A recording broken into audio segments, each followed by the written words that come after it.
तो आपकी भरपूर तालियों के अंदर तशरीफ लाते हैं डॉक्टर आरएस सिद्दीकी साहब।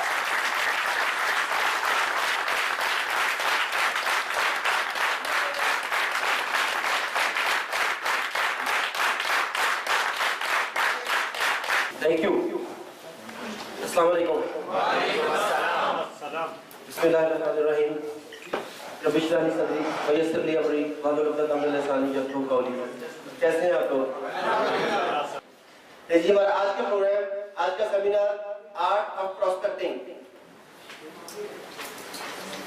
वो कौन सा फन है, वो कौन सा ऐसा हुनर है जिसके जरिए हम लोगों से मिलें तो वो हमारे हो जाए।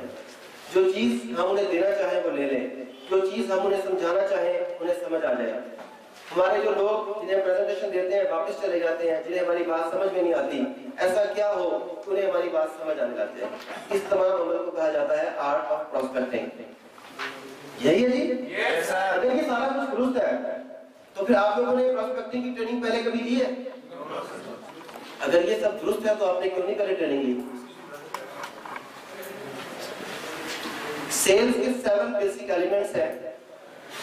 जब तक ये 7 एलिमेंट्स पूरे ना हो उस वक्त तक सेल्स मुकम्मल नहीं हो पाती। और जैसा कि आपको नजर आ रहा है, इनमें सबसे पहला नंबर 1 वो क्या है? प्रोस्पेक्टिंग। तो सेल्स का अमल जिस चीज से शुरू होता है उसे कहते हैं प्रोस्पेक्टिंग। अगर हमने इब्तिदा ही ना सीखी, अगर इब्तिदा को सही तरीके से ना किया तो सेल्स को क्लोज करने में क्या कामयाब हो सकेंगे? नहीं।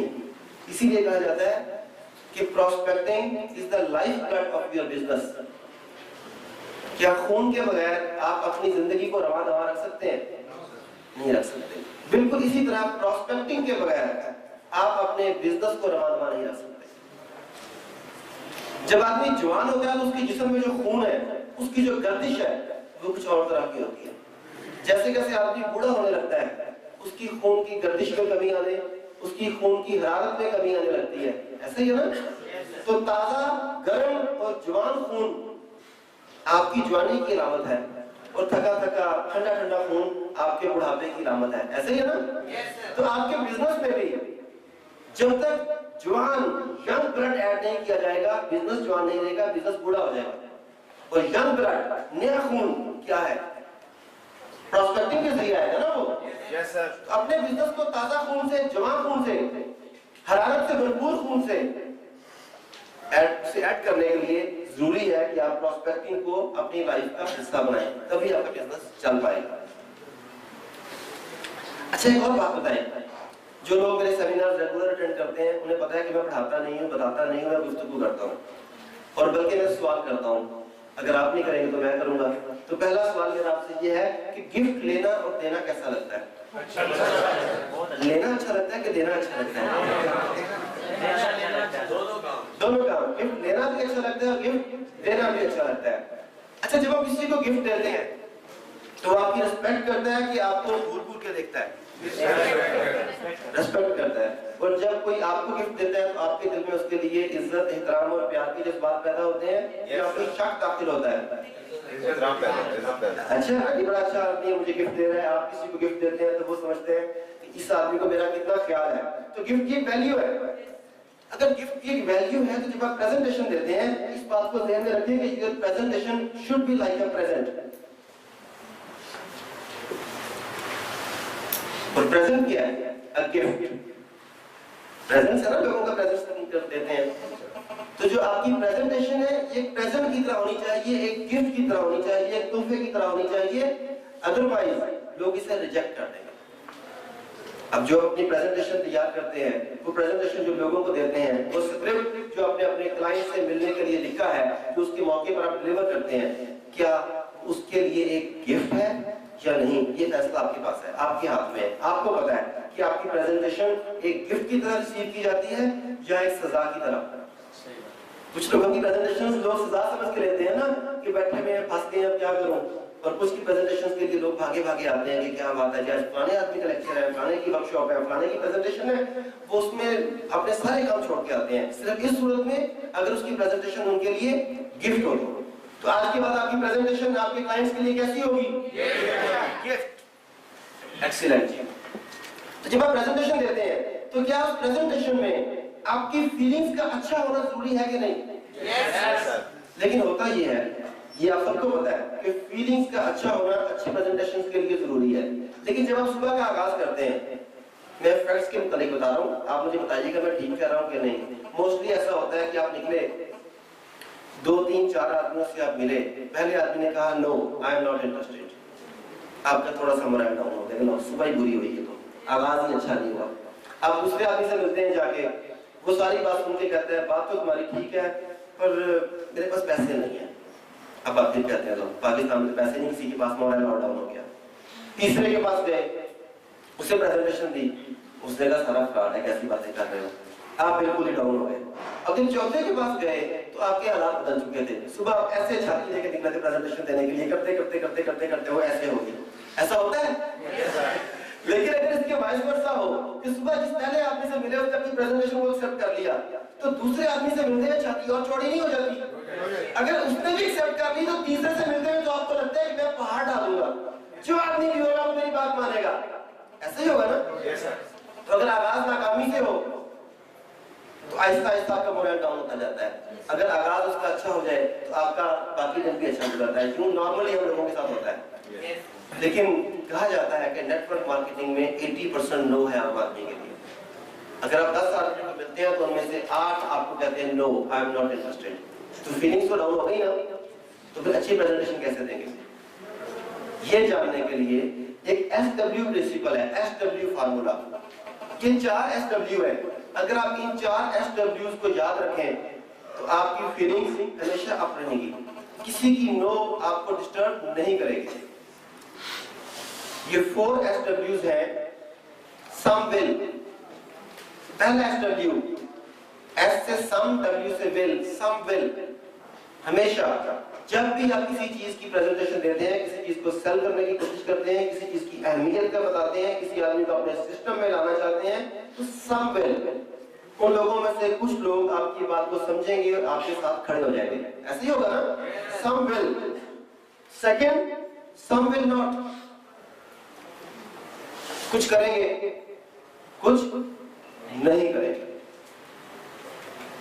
सो व्हाट, फिर क्या होगा? सो व्हाट,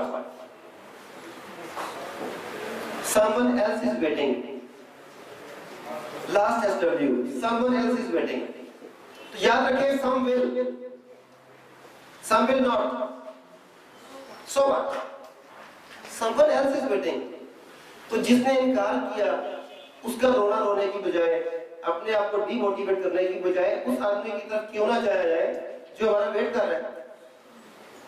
तो अगर आप इस प्रिंसिपल को अपने जहन में ताजा रखेंगे तो किसी की नो आपको डीमोटिवेट नहीं करेगी। एग्री? जब ये जहन में लेके चलेंगे तो अब अगला स्टेप है उसका, सेलिंग साइकिल। सेलिंग साइकिल याद रखिए कि जब आप सेल्स के लिए निकलते हैं, सेलिंग के लिए निकलते हैं, प्रोस्पेक्टिंग के लिए निकलते हैं, जब आप अपने प्रोस्पेक्ट से मिलते हैं उस वक्त कुछ स्पेसिफिक रिकमेंडेशंस ना उसे किया करें। पहले से कुछ चीजें अज्यूम ना कर दिया करें कि इसे ये चाहिए, इसे ये नहीं चाहिए, तुम्हें हर हाल में ये चीज लेनी है, ऐसा नहीं होना चाहिए। आप ओपन माइंड होकर उसके पास जाएं और देखें कि वो क्या चाहता है। सबसे पहला काम क्या करना होगा आपको वहां पहुंच के? Build rapport and trust. Build rapport and trust. Product को सेल करने से पहले आपको अपने आप को सेल करना पड़ेगा। People buy you, not your products. लोग आपकी प्रोडक्ट आपकी वजह से लेते हैं, आपकी क्रेडिबिलिटी की वजह से, आपकी रिलायबिलिटी की वजह से, आपकी साख की वजह से। इससे पहले कि आप प्रोडक्ट का तारुफ कराएं, आपको अपने आप को पेश करना है। तो क्या आप पेश किए जाने के काबिल हैं, प्रेजेंटेबल है कि नहीं? वो शख्स आप पर ट्रस्ट करता है कि नहीं करता? आपको अपना मुखलिस, सिंसियर समझता है कि नहीं समझता? अगर हम ये पहला स्टेप पूरा ना करें तो क्या हम सेल्स करने में कामयाब हो जाएंगे? नो। सबसे पहले हमें रैपो बिल्ड करनी है, ट्रस्ट बिल्ड करना है। उसके बाद दूसरा स्टेप ये है कि हमें अपने प्रोस्पेक्ट की हेल्प करनी है कि वो अपनी प्रॉब्लम को आइडेंटिफाई कर सके। प्रॉब्लम्स बेशुमार लोगों की होती हैं, लेकिन उन तमाम लोगों को उनकी प्रॉब्लम्स का पता नहीं होता। तो सबसे पहले आपने उसे बताना है कि तुम्हारी ये प्रॉब्लम है, और उसके मुंह से बताना है, यानी उसकी जरूरत पैदा करनी है, क्रिएट द नीड। अगर उसे नीड नहीं है तो क्रिएट द नीड। अब देखिए कि प्रोस्पेक्ट को उसकी प्रॉब्लम डिस्कवर करने में हेल्प कैसे की जाती है। एक मिसाल देता हूं आपको। आज से 15 या 20 साल पहले आप लोगों में से अक्सर ने ये सोचा भी नहीं होगा कि कभी हम पानी खरीद के पिएंगे। ऐसे था ना, ये कंसेप्ट ही नहीं था कि पानी खरीद के पिएंगे। लेकिन फिर कुछ कंपनियां, जिनमें नेस्ले भी शामिल है, इन्होंने एक खास तरह की कैंपेन चलाई, पानी के लिए नहीं, गंदे पानी के नुकसानात की अवेयरनेस के बारे में। यूनिवर्सिटीज को पैसे दिए गए, स्टूडेंट्स को प्रोजेक्ट दिए गए कि आप एक रिसर्च करें और बताएं कि गंदे पानी की वजह से कौन कौन से नुकसानात होते हैं, सेहत कैसे डैमेज होती है, हमारा लाइफ टाइम कैसे डैमेज होता है, हमें कौन कौन से प्रॉब्लम्स का सामना करना पड़ता है। अब उन्होंने, पहले हमें पता नहीं था, प्रॉब्लम थी हमारी, उन्होंने एक अवेयरनेस कैंपेन चलाई। उसके नतीजे में एक प्रॉब्लम सामने आई हमारी कि हमें साफ पानी नहीं मिल रहा। अब उन्होंने क्या किया, क्रिएट द नीड। अब उन्होंने हमारी जरूरत पैदा कर दी कि आप लोगों को पानी की जरूरत है, साफ पानी। इसके नतीजे में अब हम में से अक्सर लोग पानी खरीद के पीते हैं। यही हुआ ना काम। उसके बाद तीसरा स्टेप है, show the consequences of the problem. जो प्रॉब्लम आपने उसे दिखाई है, जो प्रॉब्लम आपने उसकी आइडेंटिफाई की है, उसके असरात उसे बताएं कि ये प्रॉब्लम अगर इसे हल ना किया गया तो तुम्हारी जिंदगी में कौन कौन सी परेशानियां आएंगी। देन इंटेंसिफाई, इसे बढ़ा चढ़ा के बयान करें, बहुत बढ़ा के। इसकी भी एग्जांपल देता हूं। सिगरेट कितने लोग पीते हैं आप में से? सिगरेट पीते हैं कुछ लोग। आप देखेंगे सिगरेट की डब्बी के ऊपर लिखा होता है कि warning, smoking is injurious to health. अच्छा, इतना काफी है बता देना। लेकिन आजकल देखेंगे वो सिगरेट की डब्बी के ऊपर एक अजीब सी खौफनाक सी तस्वीर बनाई होती है, बंदे के होठों की, गले की, उसे वो टॉन्सिल्स ना रहे, कैंसर हो गया उसे। तो मुझे बताएं कि क्या एक सिगरेट पीने से कैंसर हो जाता है? या एक डब्बी सिगरेट पीने से भी इस बात की गारंटी है कि कैंसर हो जाएगा? नहीं होगा ना। कई साल पीने के बाद भी क्या ये श्योरिटी है कि कैंसर हो जाएगा? चांसेस है। लेकिन अब उन्होंने क्या किया कि उन्होंने consequences of the problem, smoking की वजह से जो असरात पैदा होंगे आपके ऊपर, वो दिखाए और बहुत ज्यादा बढ़ा चढ़ा के दिखाए। इसका नतीजा ये हुआ कि आज इन बेशुमार लोगों में से सिर्फ 4-5 लोगों ने हाथ खड़े किए कि हम सिगरेट पीते हैं, बाकी सब सिगरेट अल्हम्दुलिल्लाह नहीं पीते। और इससे पहले इतने बड़े हाल में से 4-5 लोग होते थे जो सिगरेट नहीं पीते थे, बाकी सब सिगरेट पीते थे। ये अवेयरनेस कैंपेन का नतीजा है ना। हमें क्या करना है कि उसकी कॉन्सिक्वेंसेस बतानी है प्रॉब्लम की, और बढ़ा चढ़ा के बतानी है, ताकि उस पर उसका शिद्दत से असर हो पाए। उसके बाद प्रॉब्लम आपने फाइंड आउट कर ली, उसके असरात बता दिए। अब नेक्स्ट स्टेप क्या है? नेक्स्ट स्टेप ये है कि प्रॉब्लम भी आइडेंटिफाई हो गई, उसके असरात का भी पता लग गया। अब उसे उसका सॉल्यूशन बताना है, इस मसले का हल क्या है।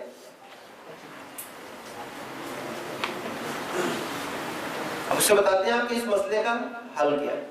फॉर एग्जाम्पल, अगर आप नेटवर्क मार्केटिंग के बिजनेस में हैं, सबसे पहले आपने उसे नेटवर्क मार्केटिंग बिजनेस के बारे में अवेयरनेस दी, उसे बताया हमारा टाइम सेव होगा, जो है उसकी अवेयरनेस के बाद उसकी अपनी नीड क्रिएट की, ना करने की सूरत में प्रॉब्लम्स बताई। अब प्रॉब्लम्स के बाद सॉल्यूशन किसने बताना है? सॉल्यूशन आपने बताना है। अब सॉल्यूशन बताते हैं। मिसाल के तौर पे ये टाइम लेवरेजिंग है। ठीक, देखिए आपकी उम्र 50 साल हो गई, 50 साल तक आपने जो किया वो आपके सामने है। आपकी एनर्जी दर्जा बदर्जा कम हो रही है, कम हो रही है ना, और अखराजात बढ़ रहे हैं। कैसे मैच कर पाएंगे, कैसे इन चीजों को मैनेज करेंगे? फिर आपने बताते हैं नेटवर्क मार्केटिंग एक ऐसा बिजनेस है, इसमें 2, 3 या 4 साल की एफर्ट के बाद अब वो कुछ पा सकते हैं जो आम इंसान 40 या 50 साल की एफर्ट के बाद नहीं पा सकते। अभी मेरे आने से पहले स्टेज मॉडरेटर जो मेरा तारुफ करा रहे थे, वो अपना बता रहे थे कि 2 साल के अरसे में उन्होंने कहां से सफर स्टार्ट किया और कहां तक पहुंचे, और ये सफर खत्म नहीं हुआ। असल में ये सफर शुरू किया उन्होंने। इससे पहले तो ये चल रहे थे, रेंग रहे थे, अब इन्होंने फ्लाई करना शुरू किया। तो फ्लाई के बाद परफॉर्मेंस और तेज हो जाती है ना। उन्हें बताएंगे कि टाइम लेवरेजिंग है, आपने बताएंगे कि बेहतर लाइफस्टाइल देगा, एसेट बिल्डिंग करेगा, हेल्थ के कंसर्न बताएंगे, इनकम आफ्टर रिटायरमेंट बताएंगे। ये तमाम चीजें क्या है? सॉल्यूशन। इन्हें आप उसके सॉल्यूशंस बताएंगे। उसके बाद बताते साथ साथ आपने उसकी कंफर्मेशन लेनी है कि क्या आपको मेरी बात समझ आ रही है कि नहीं। ऐसा तो नहीं कि आपकी तमाम बातें आपके क्लाइंट के सर के ऊपर से गुजर रही हो। मैं दरमियान में आप लोगों से सवाल पूछता हूँ, कंफर्मेशन मांगता हूँ कि नहीं मांगता? इसीलिए मांगता हूँ कि मुझे पता लगे कि मेरी बातें आपको समझ आ रही हैं कि नहीं। आपने भी क्लाइंट की कंफर्मेशन साथ साथ लेनी है, उससे आपकी बात समझ आ रही है या नहीं आ रही। उसके बाद आपने उस क्लाइंट की, उस प्रोस्पेक्ट की हेल्प करनी है कि वो आपके सिस्टम को ज्वाइन करे या आपकी प्रोडक्ट को बाय करे, जो भी आपका ऑब्जेक्टिव है। आप प्रोडक्ट सेल करने के लिए निकले हैं, उस आदमी को अपनी टीम में शामिल करने के लिए निकले हैं, इस सिस्टम में लाने के लिए साथ निकले हैं, आपने उसकी हेल्प करनी है ताकि वो आपके साथ शाना बशाना खड़ा हो। ये वो सेलिंग साइकिल है जिसे आप लेके जा रहे हैं। लेकिन इस सब में सबसे इंपॉर्टेंट चीज है कॉन्फिडेंस। आपका उसके दरमियान कॉन्फिडेंस का रिश्ता है कि नहीं, ट्रस्ट का रिश्ता है कि नहीं, क्रेडिबिलिटी का रिश्ता है कि नहीं। जो कुछ आप कह रहे हैं उसे उस पर यकीन है कि नहीं। आपके कहे गए पर यकीन किसकी वजह से होगा? प्रोडक्ट की वजह से कि कंपनी की वजह से? आपकी वजह से। प्रॉफेट मोहम्मद सल्लल्लाहु अलैहि वसल्लम ने जब नबुव्वत का ऐलान किया, नबुव्वत का ऐलान करने से पहले वो पहाड़ पर गए, उनसे पूछा कि मेरी क्रेडिबिलिटी क्या है? अपनी क्रेडिबिलिटी है ना, लेकिन पैगाम किसने पहुंचा रहे हैं वो कितनी बड़ी हस्ती है, जो चीज लेके आ रहे हैं वो कितनी जबरदस्त है। लेकिन वो चीज प्रेजेंट करने से पहले उन्होंने अपनी क्रेडिबिलिटी की बात की कि मैं आपके सामने जो बात करने के लिए जा रहा हूँ उसका क्रेडिबल हूं कि नहीं, तुम लोगों को मेरी बात में यकीन है कि नहीं। उसके बाद वो आगे चले। इसका मतलब है कि किसी भी पैगाम को आगे पहुंचाने के लिए पैगाम पहुंचाने वाले की क्रेडिबिलिटी बड़ी इंपॉर्टेंट है। तो आप अपनी क्रेडिबिलिटी को मेंटेन करने के लिए क्या करते हैं? कुछ करते हैं कि नहीं क्रेडिबिलिटी के लिए? क्या करते हैं? जी प्लीज ऊंची बोलिए ताकि यहाँ तक आवाज आए। मैं सर्विस करता हूँ, सर्विस को भी मैं नीचे रखता हूँ अपने इस काम को। राइट, ठीक है जी। और पर्सनैलिटी को इम्प्रूव करते हैं। पर्सनैलिटी को इम्प्रूव करते हैं, ठीक। और किरदार बनाते हैं। सबसे इंपॉर्टेंट चीज आपकी क्रेडिबिलिटी आपके किरदार से आगे चलती है। आप लोगों से झूठे वादे तो नहीं करते, कमिटमेंट्स ब्रेक तो नहीं करते, लोगों को जो तवक्कुआत दिखाते हैं, जो ख्वाब दिखाते हैं, वो दिखाने के बाद पीछे तो नहीं हट जाते। ये सब चीजें आपकी क्रेडिबिलिटी के लिए बेहद इंपॉर्टेंट है। आगे चले। सक्सेस किस किस को चाहिए? सभी को चाहिए। आप में से कौन कौन अपने बचपन में, जवानी में या अब शदीद जवानी में खेलता है? स्पोर्ट्समैन कौन कौन है? आप नहीं हो सकती, आप स्पोर्ट्स गर्ल हो सकती हैं, स्पोर्ट्समैन नहीं हो सकती। ऐसा जुल्म ना करें, ठीक है जी, थैंक यू। सक्सेस जो है ये भी स्पोर्ट्स की तरह है। स्पोर्ट्स में जिस तरह कहते हैं कि the more times you play the more times you win, ऐसे ही है ना, जितना ज्यादा आप खेलेंगे उतना ज्यादा आप जीतेंगे। बिल्कुल एग्जैक्टली ऐसे ही है। इसका अगला पार्ट लेकिन ये है the more times you play the more times you win and the more times you win the more successfully you play. जितना ज्यादा खेलेंगे उतना ज्यादा जीतेंगे और जितना ज्यादा जीतेंगे उतना ज्यादा बेहतर खेलने लगेंगे। यही कुछ है। अगर सक्सेस का ये रूल है कि जितना ज्यादा खेलेंगे उतना ज्यादा जीतेंगे, तो प्रोस्पेक्टिंग का भी यही उसूल है। जितनी ज्यादा प्रोस्पेक्टिंग करेंगे उतना ज्यादा कामयाब होंगे, जितने ज्यादा कामयाब होंगे उतनी ज्यादा बेहतर प्रोस्पेक्टिंग करेंगे। तो अब आप मुझे बताइए कि आप कितनी ज्यादा प्रोस्पेक्टिंग करते हैं? चुप क्यों हो गए? प्लीज। डेली 10 लोगों को मिलते हैं। दिन में 10 लोगों को मिलते हैं। कितना अर्सा हो गया? 2 माह हो गए रेगुलर। एक्सीलेंट। इनके लिए तो तालियां देनी चाहिए आपको।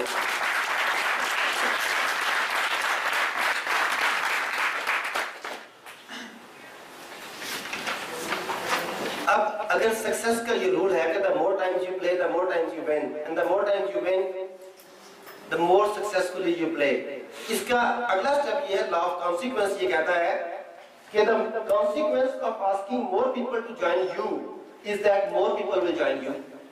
आप जितने ज्यादा लोगों को कहेंगे कि आपको ज्वाइन करें उतने ज्यादा लोग आपको ज्वाइन करेंगे, और जितना ज्यादा आप कहेंगे, जितनी मर्तबा बार बार कहेंगे कि मेरे पास आओ, मेरे सिस्टम में आओ, मेरे प्रोडक्ट में आओ, मैं प्रेजेंटेशन दूंगा, ये करूंगा, वो करूंगा, उतना ज्यादा आप लोगों को अपना मैसेज डिलीवर करने में बेहतर हो जाएंगे। प्रैक्टिस होगी। एग्जैक्टली यही होगा ना। तो अगर आप कामयाब होना चाहते हैं तो क्या करना होगा? ज्यादा से ज्यादा लोगों को प्रेजेंटेशन देनी होगी, तो ज्यादा से ज्यादा लोग आपके सिस्टम में आएंगे। जितनी ज्यादा प्रेजेंटेशन देंगे उतना ज्यादा आपके प्रेजेंटेशन स्किल्स बेहतर हो जाएंगे। 5 रूल्स हैं सक्सेसफुल प्रोस्पेक्टिंग के लिए।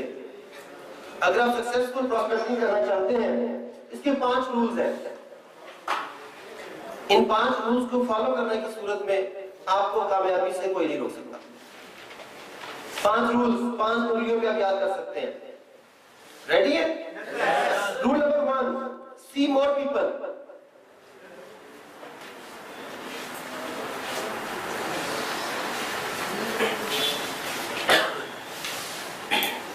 अगर आपका बिजनेस उतना ग्रो नहीं कर रहा जितना आप चाहते हैं, अगर आपके बिजनेस में प्रॉब्लम्स हैं, अगर आपके बिजनेस में नेगेटिविटी है, अगर आपकी टीमें दिल छोड़ के बैठी हैं, इन तमाम मसलों का एक हल है इंक्रीज एक्टिविटी। अपनी एक्टिविटी को बढ़ा दें। इंक्रीज एक्टिविटी आपके तमाम मसाइल का हल है। जितने ज्यादा लोगों को मिलेंगे उतने ज्यादा लोग सिस्टम में आएंगे। जितने ज्यादा लोगों को मिलेंगे उतना बिजनेस ग्रो करेगा। जितना बिजनेस ग्रो करेगा, जितना बिजनेस ग्रो करेगा, उतने आपके प्रॉब्लम्स खुद ब खुद खत्म हो जाएंगे। तो रूल 1 क्या है जी? रूल 1 सी मोर पीपल। रूल 2 के लिए तैयार है? कंफ्यूज तो नहीं हो गए? Rule 2 see more people. Keep calling people. आप बेहतरीन प्रेजेंटर हो सकते हैं, बेहतरीन स्पीकर हो सकते हैं, बेहतरीन ट्रेनर हो सकते हैं, लेकिन अपने बिजनेस में उस वक्त तक कामयाब नहीं हो सकते जब तक आप ज्यादा से ज्यादा लोगों तक अपना मैसेज कन्वे नहीं करेंगे। मैं जितना मर्जी अच्छा बोलता हूँ, मुझे कोई सुनने वाला नहीं है तो मैं क्या बताऊंगा किसी को? आपके पास जितनी मर्जी अच्छी प्रोडक्ट है, उस प्रोडक्ट के बारे में बताने वाले लोग नहीं है जिन्हें बताया जाए, तो प्रोडक्ट सेल हो जाएगी? नहीं सेल हो जाएगी। तो रूल नंबर 2 क्या है? सी मोर पीपल। रूल नंबर 3 सी मोर पीपल।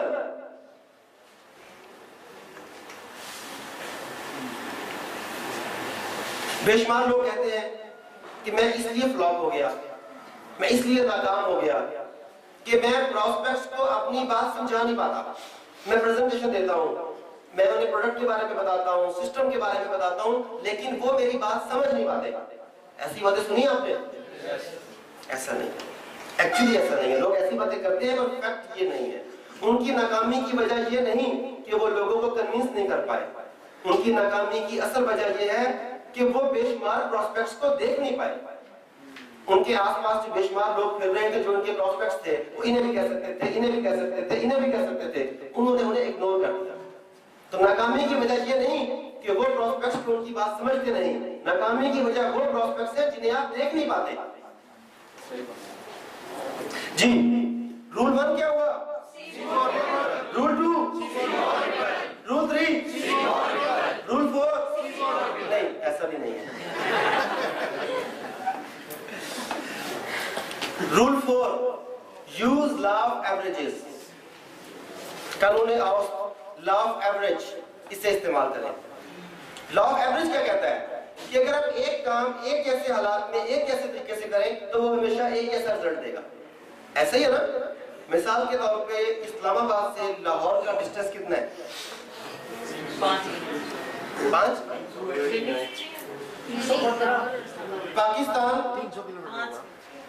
पाकिस्तान दुनिया का वाहिद मुल्क है जिसमें डिस्टेंस को घंटों में नापा जाता है। मैंने पूछा कि डिस्टेंस कितना है? मैडम कहती है 5 घंटे। अच्छा, 300 किलोमीटर ऑलमोस्ट।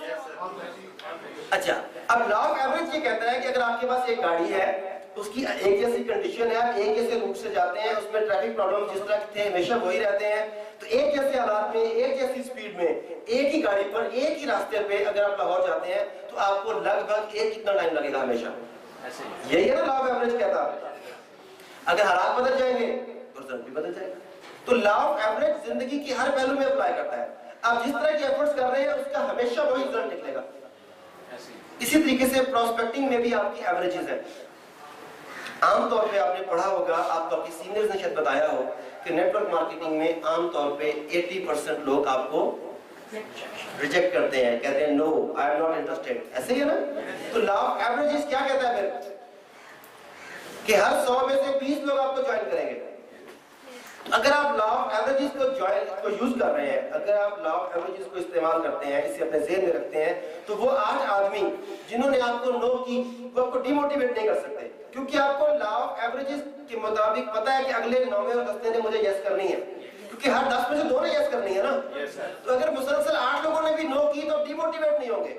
आपको पता है कि 9वां और 10वां तो बाहर हाल में नहीं है, ये लॉ ऑफ एवरेज कहता है। तो लॉ ऑफ एवरेजेस जो है ये आपको मोटिवेटेड रखता है, आपको डीमोटिवेट नहीं होने देता। अब फॉर एग्जांपल मैं चाहता हूं, जैसा कि वो साहब ने पीछे से खड़े होकर कहा कि मैं रोजाना 10 नए लोगों से मिलता हूं और प्रोस्पेक्टिंग करता हूं, दैट्स वेरी गुड। अब मुझे बताइए कि अगर इन्होंने रोजाना 5 नए लोगों को सिस्टम में लाना हो, 5 नए लोगों को अपनी टीम में शामिल करना हो, तो लॉ ऑफ एवरेजेस के तहत इन्हें कितने लोगों को प्रेजेंटेशन देना होगी?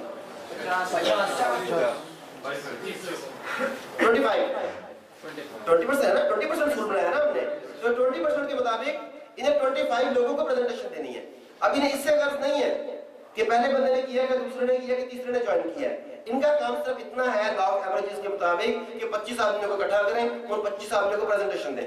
तो लॉ ऑफ एवरेजेस के तहत उन 25 में से 5 लोगों ने हर हाल में इन्हें ज्वाइन करना है। पूरी दुनिया में जहां जहां नेटवर्क मार्केटिंग हो रही है उन सबको मिला के ये एवरेज निकाली गई है। तो क्या आप की एवरेज और अमेरिका की एवरेज, इंग्लैंड की एवरेज